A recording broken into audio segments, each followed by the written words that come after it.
Assalamualaikum warahmatullahi wabarakatuh. Bismillahirrahmanirrahim. Alhamdulillahirabbil alamin. Wassalatu wassalamu ala sayyidina wa maulana Muhammadin sallallahu alaihi wasallam wa ala alihi wa ashabihi ajmain. La haula wa la quwwata illa billahil aliyil azim. Allahumma alhimna ilman nafqahu bi awamirika wa nawahik warzuqna faman na'lamu kaifa nunajik ya arhamar rahimin. Allahumma nakrimna binuril fahmi wa nakhrijna min dhulumatil wahmi waftah lana abwaaba rahmatika fa ya arhamar rahimin.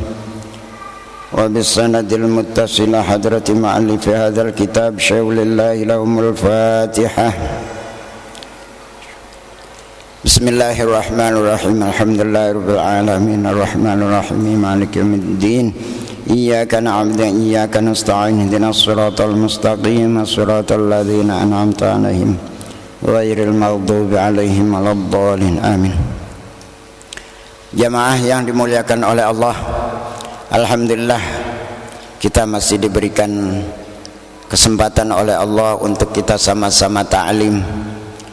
Mudah-mudahan tambah umur kita, insyaallah kita pergunakan untuk melaksanakan ibadah sesuai dengan apa yang disampaikan oleh Rasulullah sallallahu alaihi wasallam. Man tala umruhu lil ibadah kana ziyadatan fi umrih.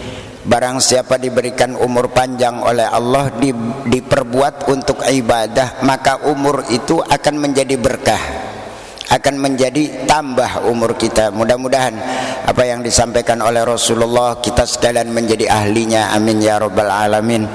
Namun sebelumnya marilah kita ingatkan untuk duduk kita di tempat ini dengan diniati i'tikaf, agar supaya selama duduk kita sambil menunggu waktu isya dicatat ibadah oleh Allah. Bismillahirrahmanirrahim. Nawaitul i'tikaf fi hadzal masjid sunnatan lillahi ta'ala. Baik, bisa dibuka ayat 189 surat Al-Baqarah. A'udzu billahi minasyaitonir rajim. Bismillahirrahmanirrahim. Yas'alunaka 'anil ahillah qul hiya mawaqitu lin-nasi wal hajj wa laysal birra bi an ta'tul buyuta min dhuriha walakinnal birra man ittaqa wa'tul buyuta min abwabiha wattaqullaha la'allakum tuflihun. Setelah pada minggu kemarin kita masih menjelaskan tentang masalah puasa Ramadan dan berkaitan dengan masalah-masalah yang dilakukan di dalam bulan suci Ramadan, maka ayat selanjutnya Al-Quran begitu indahnya. Setelah kita dituntun untuk bagaimana melaksanakan puasa Ramadan, bagaimana kita tata cara doa, bagaimana kita apa yang dilaksanakan di dalam malam-malam Ramadan. Sekarang para sahabat karena tidak tahu dan bagaimana hikmahnya atau artinya Allah menciptakan rembulan dan matahari, sehingga menjadi patokan waktu dan di mana rembulan itu akan terbenam, matahari akan keluar, begitu pula seterusnya. Maka di sini para sahabat bertanya, yas'alunaka 'anil ahillah. Wahai Muhammad, para sahabat bertanya tentang masalah tanggal hilal. Apa yang pernah saya sampaikan? Tanggal itu, malam hari itu untuk mengetahui tanggal, siang hari itu untuk mengetahui hari. Maka di sini para sahabat bertanya, apa yang dikatakan ahillah? Tidak pernah Satu hari pun matahari itu tidak keluar, selalu berputar dan keluar kembali, sehingga menjadi patokan tanggal.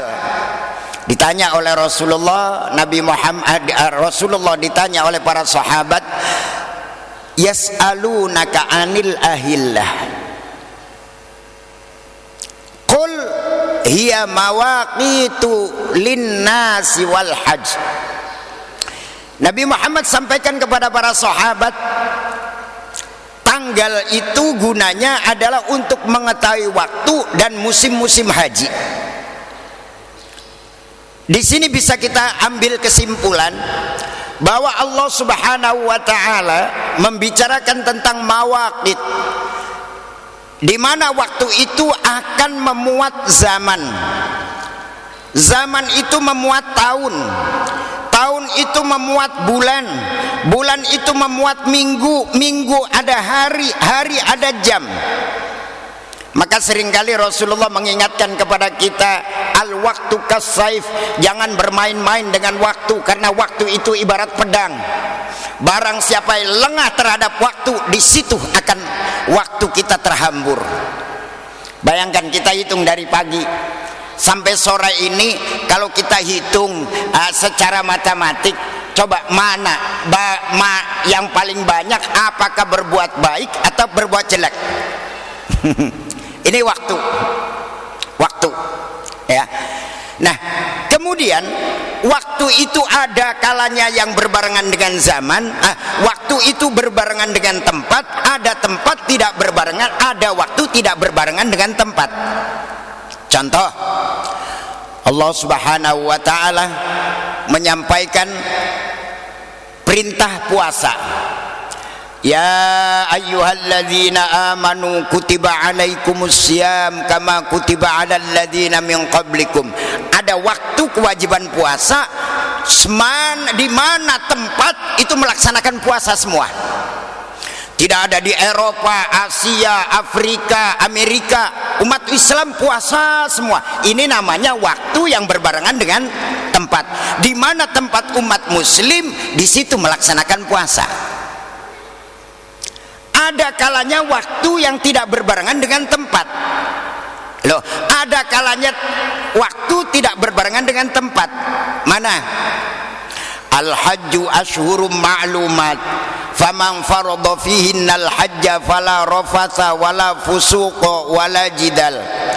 Haji itu terpaut dengan beberapa bulan. Waktu pelaksanaan ibadah haji, mikot zamani haji itu cuma 70 hari. Dari mulai tanggal 1 Syawal sampai tanggal 10 Dzulhijjah. Kalau waktu Allah memerintahkan walillahi 'alan nasi hajjul baiti man istata'a ilaihi sabila, Allah memerintahkan umat Islam untuk menunaikan ibadah haji, maka tempatnya dikhususkan tetapi waktunya bareng. Seluruh jagat, seluruh dunia ini kewajiban menunaikan ibadah haji, namun tempatnya ditentukan. Tahun ini orang tidak bisa melaksanakan ibadah haji karena sedang ada pandemi corona.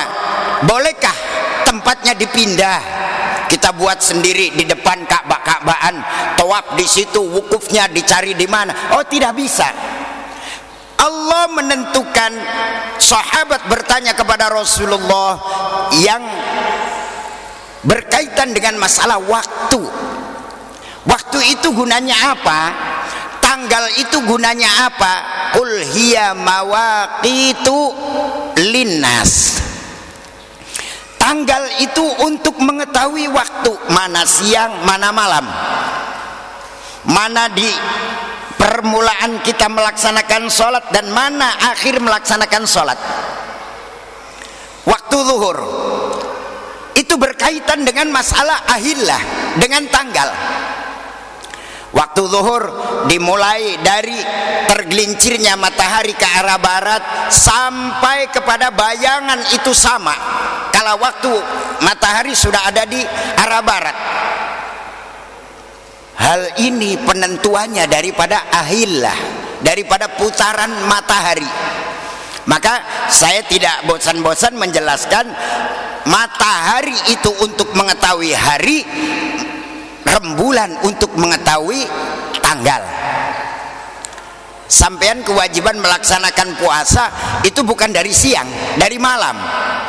Maka di sana ada syarat, puasa itu niatnya harus tabyitun niat, harus dilaksanakan malam hari.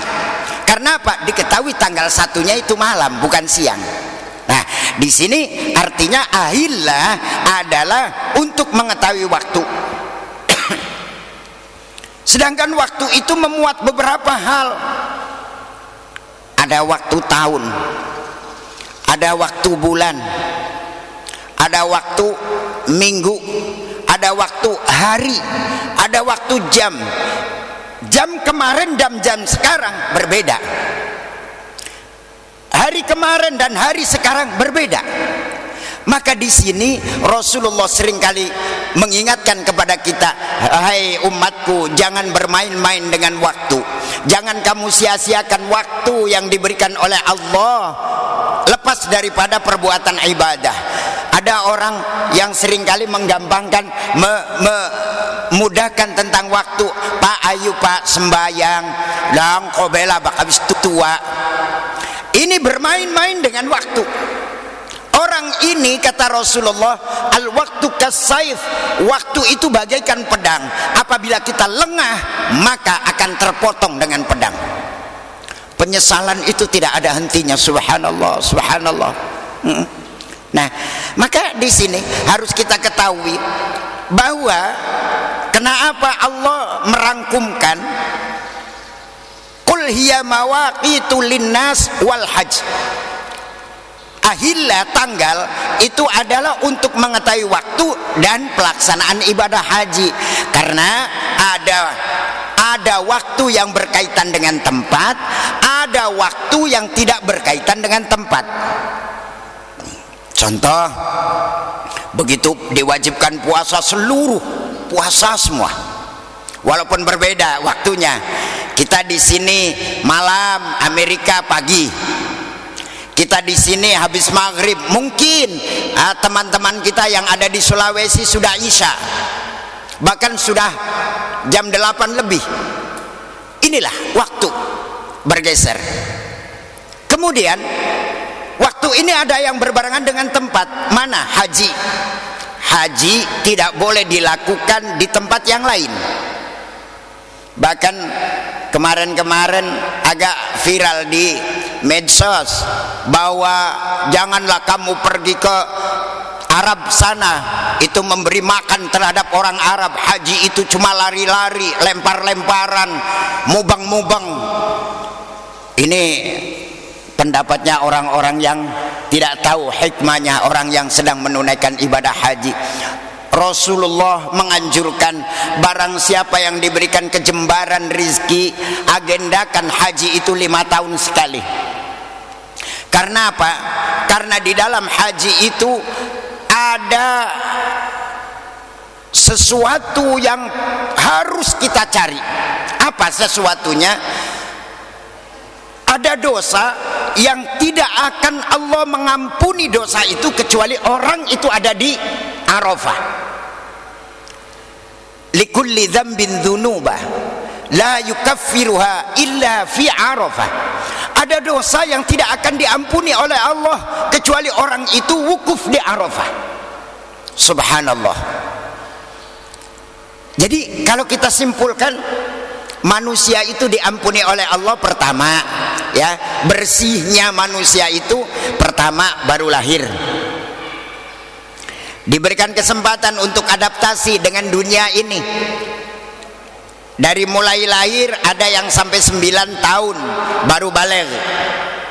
Malah kemarin-kemarin ada semacam apa namanya, mengambil sampling di pondok pesantren dan perguruan tinggi di Jawa Timur. Pada zaman-zaman modern, zaman-zaman teknologi berkembang ini, umumnya berapa tahun anak-anak muda, anak-anak kita ini menjadi baligh? Itu rata-rata 9 tahun. Dengan terbukanya informasi seperti ini, handphone itu segala macam ada, maka memicu anak-anak kita 9 tahun itu menjadi baligh, baik lelaki maupun perempuan.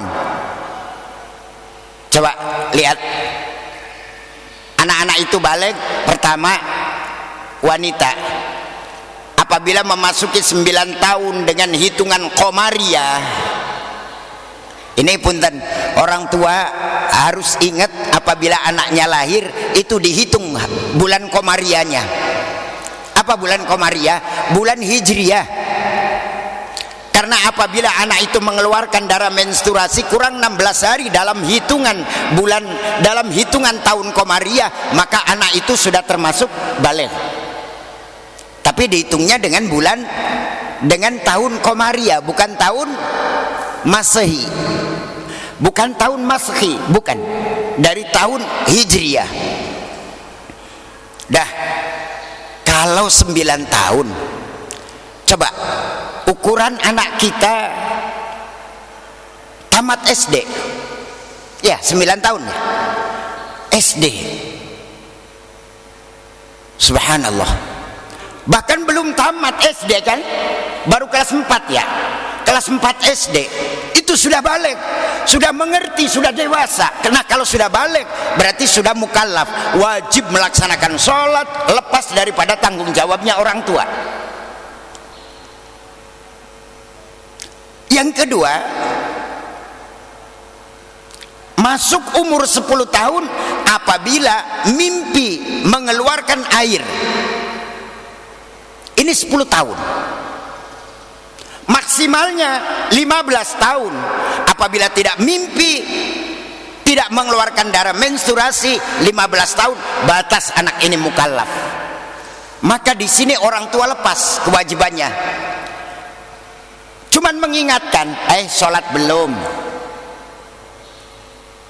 Kadang-kadang kita lupa Pak terhadap anak-anak kita, padahal anak itu sudah membawa diri 15 tahun itu sudah dikatakan dewasa. Sholat tidak sholat, maka di situ kebaikan dan kejelekannya akan ditanggung oleh anak-anak kita. Karena apa? Terpaut dengan waktu.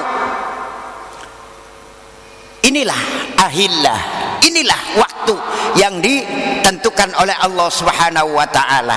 Coba kalau kita hitung-hitungan waktu kita, Allah memberikan waktu sehari semalam 24 jam. Yang 1 jam itu 60 menit. Kita hitung 60 kali 24. Kita hitung berapakah ibadah kita setiap hari dengan Allah. Waktu sholat zuhur adakah 10 menit? Kita hitung seperti itu. Adakah 10 menit? Oh ada. Dari mulai ambil wudhu, sholat sunnah, nunggu imam, sholat berjamaah, aurat selesai. Ya, setengah jam. Setengah jam 30 menit. Kita kalikan, kalau sholatnya berjamaah terus, kita kalikan 30 kali 5, 150 menit. 150 menit. Kita sehari hidup ini lebih daripada 1000 menit. Dipakai ibadah cuma 150 menit. Mana waktu yang sisanya untuk apa? Kan untuk kerja Pak, kerja kan 8 jam. Oh iya, pada waktu berangkat kerja niat apa? Coba kembali kepada hadis, innamal a'malu binniyah wa innamal likulli imri'in ma nawa. Niatnya seseorang itu ibadahnya seseorang itu tergantung pada niat. Andai kata niatnya kita usaha itu adalah semata-mata untuk mencari bekal ibadah, maka akan dicatat ibadah. Punten, jarang lupa orang mau kerja, bismillahirrahmanirrahim, saya mau berangkat kerja untuk cari bekal ibadah. Tidak, jarang orang begitu. Mangkat kerja ya arep nanti arep lur duit, begitu kan? Tidak ada yang niat kerja. Padahal di sini kalau kita kembalikan dengan kaidah innamal a'malu binniyah wa innama likulli imri'in ma nawa. Segala sesuatu itu tergantung pada niat. Andai kata niatnya kita 8 jam di kantor ini untuk ibadah, maka Allah akan mencatat ibadah. Kalau niatnya adalah mendatangi tugas, ya dapatnya tugas. Nah di sini perlu diterapkan dalam tata cara ibadah. Udah 8 jam pulang, oke. Kita tidur yang sehat itu 8 jam. Waktu tidur diniati apa? Apa niat istirahat atau niat ibadah? Nah ini coba niati. Bismillahirrahmanirrahim. Ya Allah, saya akan tidur untuk bekal ibadah. Andai kata pagi hari saya mendengar suara adzan subuh, bangunkan ya Allah, mudah-mudahan masih tetap dalam keadaan iman Islam. Apabila saya saat subuh sudah tidak terdengar dengan suara adzan, maka bawakan iman Islam kami ya Allah. Jarang kan orang begitu kan? Udah ngantuk ya plek aja udah tidur, nggak ada pikiran apa-apa. Oh, subhanallah. Begitu indahnya Rasulullah memberikan pelajaran kepada kita, sampai istrinya menjelang tidur pun Rasulullah dibangunkan. Ya Khumairah la tanami qabla an takhtimal Quran. Wahai Khumairah, jangan kamu tidur dulu sebelum mengkhatamkan Al-Quran. Begitu kagetnya Siti Aisyah, wa kaifa nakhtimul Quran ya Rasulullah wa ainani nu'as. Bagaimana saya akan mengkhatamkan Al-Quran wahai Rasulullah, kedua mata saya udah ngantuk begini. Kata Rasulullah, Iqra'i surat Al-Ikhlas 3 marrah. Bacalah surat Al-Ikhlas 3 kali. Sama dengan pahalanya dengan mengkhatamkan Al-Quran. Wahai Siti Aisyah, agar rumah beserta isinya ini dijaga oleh malaikat, sebelum kamu tidur bacalah Bismillah 21 kali. Berarti orang tidur itu tergantung niat, Pak. Tergantung niat. Kalau niatnya istirahat, ya dapatnya istirahat, tidak dapat ibadah. Kalau niatnya ibadah, ya dapat istirahat, ya dapat ibadah. Nah, maka di sini kembali kepada ayat Allah yang menyampaikan apa ayatnya? Wa ma khalaqatul jinna wal insa illa liya'budun. Tidak semata-mata Allah menciptakan manusia dan jin kecuali untuk beribadah. Namun ibadahnya mari kita siapi agar jangan sampai kita ini habis tertebas oleh waktu. Waktu berjalan bagaikan pedang, siapa lengah akan terpotong. Benar, dari pagi sampai sore ini berapa banyak amal ibadah kita, berapa banyak amal maksiat kita. Andai kata kita lengah, terlibas oleh waktu, maka Allah di sini menyampaikan kepada Nabi Muhammad sallallahu alaihi wasallam, wahai Muhammad, jawablah, qul hiya mawaqitu linnasi wal hajj. Gunanya tanggal, rembulan nanti kecil, besar, kecil lagi, keluar lagi, itu adalah untuk waktu. Kemudian untuk apa lagi? Untuk pelaksanaan ibadah haji. Maka Allah Subhanahu wa taala membuat bulan, 3 bulan manusia untuk menghadap ke Baitullah. Syawal, Dzulqa'dah, Dzulhijjah. Ini waktunya orang menghadap. Biasanya jamaah haji Indramayu bulan-bulan ini, hari ini lagi terbang pulang, Pak. Biasanya tanggal 10 Muharram itu dalam penerbangan pulang. Tahun kemarin saya sampai di sini tanggal 10. Maka saya tadi siang ngobrol sama istri, biasanya saya ada di pesawat saat ini, hari ini lagi pulang, kata saya. Begitu girangnya, senang. Karena apa? Selesai menunaikan ibadah haji. Tahun ini Allah sedang mencoba umat Islam, tidak ada yang berangkat kecuali orang-orang yang dekat dengan Ka'bah saja di sana. Nah, itulah di dalam haji ditentukan ada waktunya, ada tempatnya. Tidak bisa seseorang melaksanakan wukuf dalam sembarangan tempat, ada waktunya. Maka di sini dikatakan qul hiya mawaqitu linnasi wal hajj. Dalam pelaksanaan ibadah haji ada waktu, ada tempat. Waktunya di mana? Waktunya wukuf itu dari tanggal 9 setelah tergelincirnya matahari sampai maghrib. Ada yang mengatakan sampai subuh, tetapi kaul yang sahih adalah sampai maghrib, sampai terbenamnya matahari. Setelah terbenam matahari harus pindah ke Muzdalifah. Di Muzdalifah sampai subuh.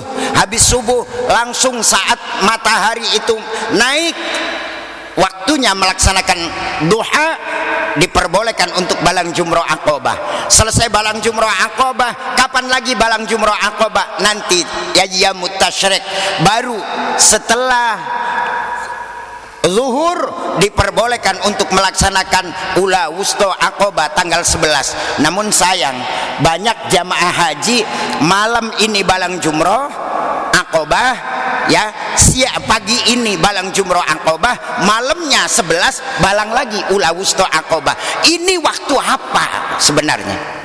Ini belum waktunya balang jumroh. Sebab balang jumroh ula wusto Aqobah itu waktunya tanggal 11 setelah tergelincirnya matahari. Dalam artian ba'da zuhur. Sampai kapan? Sampai keluarnya fajar tanggal 12. Punten, sampean sudah tahu semua. Baru saja pagi itu balang jumroh, malamnya balang jumroh lagi. Ditanya, yang buje wong pada mangkat. Nah, di sini maka diharuskan orang haji itu menguasai ilmunya, ilmu manasik. Baik, waktunya tinggal 5 menit lagi. Barangkali ada yang dipertanyakan, dipersilakan. Wallahu a'lam bishawab. Oke, diawali sareng kula masalah ibadah tadi terkait dengan keterangan atau waktu dan tempat, ketentuan atau istilah lainnya ketupat, keterangan waktu dan tempat. Seperti haji misalnya, dam dilaksanakannya di sana. Terus puasa sesuai dengan tempat di mana tinggal. Nah, sekarang ada rukun Islam yang namanya zakat. Usahanya di sana-sana, dan di sana itu seperti di Saudi misalnya, atau di Brunei atau di Malaysia, ketika nisab itu diloris, dikeluarkan zakatnya di sana, di sekitar itu. Kan ada manusia atau sosial, apa di sini dilorisnya usahanya. Contohlah kalau kita tarik di nasional, usaha bensinnya di mana tempat, setelah diloris dapat keuntungan setiap titik itu, dan di situ ada lingkungan, ada manusia. Apakah dikeluarkannya di tempat itu, diamprahkan maksudnya kepada mustahiknya? Itu aja Pak Haji. Ya, terima kasih. Terima kasih. Untuk masalah zakat itu seringkali kitab-kitab fikih menganjurkan wala yajuzu naqlu zakat ila makanin ukhra, kepada tempat yang lain. Kalau tuh kita usahanya di sana, perusahaannya di sana, kemudian sudah wajib mengeluarkan zakat, ya keluarkan zakat. Haknya siapa? Hak masyarakat yang ada di situ. Jangan dibawa pulang ke Indonesia. Kalau di sana sudah tidak ada orang yang menjadi asnaf zakat, boleh dibawa ke Indonesia. Tapi kalau di sana masih fakir miskin, bagikan di sana. Ini yang paling susah menurut saya, paling susah. TKI itu terbang meninggalkan kewajiban di rumah. Ada anak, ada istri. Pada waktu malam lebaran, siapa yang niati zakat? Sedangkan yang wajib niati zakat adalah bapaknya. Sementara bapaknya ada di luar negeri. Ini kadang-kadang mana, apakah ini dialihkan kepada walinya? Walinya tidak boleh. Berarti kalau begitu di sana mengeluarkannya. Ke bapak yang wajib menzakati adalah orangnya di sana. Niati di sana. Itu akan lebih bagus. Ya. Terima kasih. Itu jawabannya. Ya. Baik, masih ada? Barangkali ada yang lain.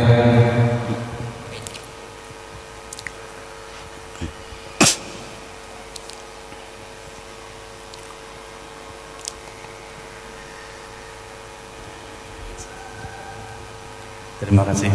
Ya. Tadi dijelaskan masalah balik. Nah, seandainya sudah usia balik mimpi tapi nggak keluar, itu wajib mandi apa? Terima kasih.